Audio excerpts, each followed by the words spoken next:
আপনি কি বাংলাদেশ নৌবাহিনীতে যোগদানের জন্য আগ্রহী? আপনি যদি হয়ে থাকেন পাসপোর্ট সাইজ ইঞ্চি, আপনার বয়স যদি হয়ে থাকে 17 থেকে 25 বছর, তাহলে হবে আপনার বাংলাদেশ নৌবাহিনীতে চাকরি। সুপ্রিয় চাকরি প্রত্যাশী বন্ধুরা, কি অবস্থা সবার? আপনাদের মাঝে নিয়ে আসলাম আজকে আরো একটি নতুন নিয়োগ বিজ্ঞপ্তি। দেখতে পাচ্ছেন আপনারা এখানে বাংলাদেশ নৌবাহিনীতে যোগ দেওয়ার 26 ব্যাচে নৌবাহিনী টেকনিক্যাল শাখায় ডাইরেক্ট এন্ট্রি সেলর্স ফর ডকইয়ার্ড ভর্তি কার্যক্রম শুধুমাত্র অনলাইনে আবেদন গ্রহণ করা হবে, অর্থাৎ অফলাইনে কোনো আবেদন করা যাবে না। আপনারা অনলাইনে আপনারা এখানে দেখতে পাচ্ছেন শারীরিক যোগ্যতা ন্যূনতম সকল পদের জন্য, অর্থাৎ উল্লেখিত সকল পদের জন্য শারীরিক যোগ্যতা লাগবে আপনার পাসপোর্ট 4 ইঞ্চি।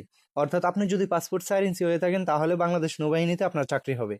বুকের মাপ লাগবে 76 থেকে 81 সেন্টিমিটার, অর্থাৎ 30 ইঞ্চি থেকে 32 ইঞ্চি সেন্টিমিটার 2 ইঞ্চি। ওজন, বয়স ও উচ্চতা অনুযায়ী আপনার ওজন লাগবে। চোখের দৃষ্টিশক্তি 6/6 থাকতে হবে। তো এদিকে দেখতে পাচ্ছেন আপনার উপযুক্ততা দেওয়া আছে। শিক্ষাগত যোগ্যতা এসএসসি বিজ্ঞান বা সমমান সহ সরকার অনুমোদিত প্রতিষ্ঠান হতে সংশ্লিষ্ট ট্রেডে 6 মাসের কোর্সধারী এবং অথবা সংশ্লিষ্ট ট্রেডে, অর্থাৎ আপনি সায়েন্স থেকে আবেদন করতে পারবেন অথবা সংশ্লিষ্ট ট্রেডে 6 মাসের কোর্স হলেও আপনি আবেদন করতে পারবেন।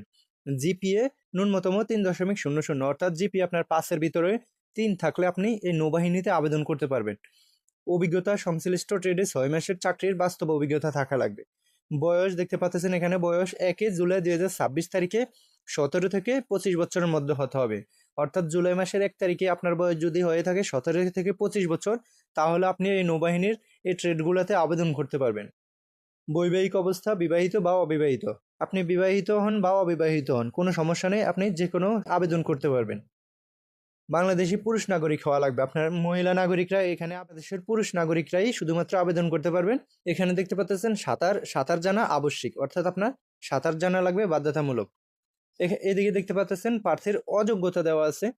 বাংলাদেশ বা অন্যান্য কোনো দেশে প্রচলিত বলবৎযোগ্য কোনো আইন ও বিধি অধীনে গ্রেপ্তার, দোষী সাব্যস্ত, বন্দী, আটক অথবা কোনো মামলা অভিযোগ হয়ে কোনো বিচার থাকলে বা সশস্ত্র বাহিনী অথবা সরকারি চাকরি থেকে অপসারিত বা বহিষ্কৃত হলে, দ্বৈত নাগরিকত্ব অর্থাৎ 2 দেশের নাগরিক হলে বা সশস্ত্র বাহিনীর বুনিয়াদী প্রশিক্ষণ চলাকালীন স্বেচ্ছায় চাকরির ত্যাগ করলে, অর্থাৎ এই সকল যদি থাকে আপনি সেক্ষেত্রে অযোগ্য। আপনাদের মূল একটি বিষয় এখানে দেখতে পাচ্ছেন আপনাদের পদের নাম ও ট্রেড সংখ্যা দেওয়া আছে। শাখার নাম ইঞ্জিনিয়ারিং, পদের নাম DEME2, trade plumbing and pipe fitting, machinist, diesel mechanic, pump and compressor mechanic, welding and fabrication, refrigerator. মোট পদ সংখ্যা 10 জন নিবে এখানে এই পদের জন্য। শাখা শিপরাইট, পদের নাম DEME2S, trade carpenter, plumbing and pipe fitting, পদ সংখ্যা 2 জন।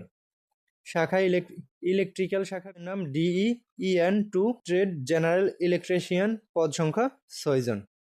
শাখা রেডিও ইলেকট্রিক্যাল, পদের নাম DEREN2, ট্রেড জেনারেল ইলেকট্রনিক্স, পদ সংখ্যা 6 জন।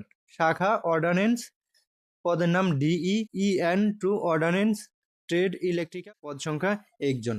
এই সকল পদে আপনাদের আবেদন করতে পারবেন আপনাদের কোর্স অনুযায়ী। আপনারা এখানে দেখতে পাচ্ছেন আরও অন্যান্য শর্তাবলী দেওয়া আছে। শিক্ষাগত যোগ্যতার সনদ, অর্থাৎ আপনারা শিক্ষাগত যোগ্যতার সনদ প্রথম দিকে আপনারা ফটোকপি নিলে সেই ফটোকপিগুলো আপনাদের 1 মগজেডের সত্যায়িত। অনলাইনে আবেদন পদ্ধতি, এখানে আবেদনের পদ্ধতি দেওয়া আছে, এটা আপনারা ভালোভাবে দেখে শুনে তারপরে আবেদন করবেন। তারপর এখানে আপনাদের পরীক্ষা কোন জায়গায় হবে, কিভাবে হবে, সবই বিস্তারিত দেওয়া আছে। এখানে দেখতে পাচ্ছেন ডাইরেক্ট এন্ট্রি সেলর্স ফর ডকইয়ার্ড ভর্তি কার্যক্রম। কেন্দ্রের নাম বনজাতি তুমির, শহর খালিশপুর, খুলনা। বনজাতি তুমিরে আপনাদের প্রথম পরীক্ষা হবে 7 ও 8 জুন সকাল 8 ঘটিকায় প্রাথমিক বাছাই পরীক্ষা হবে। তারপর 9 জুন সকাল 8 ঘটিকায় লিখিত পরীক্ষা হবে। 10 জুন 2026 সকাল 8 ঘটিকায় চূড়ান্ত স্বাস্থ্য পরীক্ষা হবে। এরপরে আপনাদের বনজা মোংলা, দিগরাজ মোংলা, বাগেরহাটে 11 জুন 2026 সকাল 8টায় ব্যবহারিক ও মৌখিক পরীক্ষা হবে। স্থায়ী স্বাস্থ্য সমস্যার জন্য একাধিকবার অযোগ্য বিবেচিত প্রার্থীগণকে আবেদন না করার জন্য অনুরোধ করা হলো। অর্থাৎ আপনারা যারা অনেক ডিফেন্সের অনেক চাকরি থেকে আপনারা বারবার বাদ পড়েন একই শারীরিক সমস্যার কারণে, সেক্ষেত্রে আপনারা আবেদন না করাই ভালো হবে। মূল ভিডিওটি আজকের এই পর্যন্ত শেষ করলাম। ভিডিওটা দেখে যদি আপনারা এক বিন্দু পরিমাণ উপকার আসে তাহলে ভিডিওটাতে একটা লাইক, কমেন্ট এবং শেয়ার করতে ভুলবেন না। ওকে, ভালো থাকবেন, সুস্থ থাকবেন, আল্লাহ হাফিজ।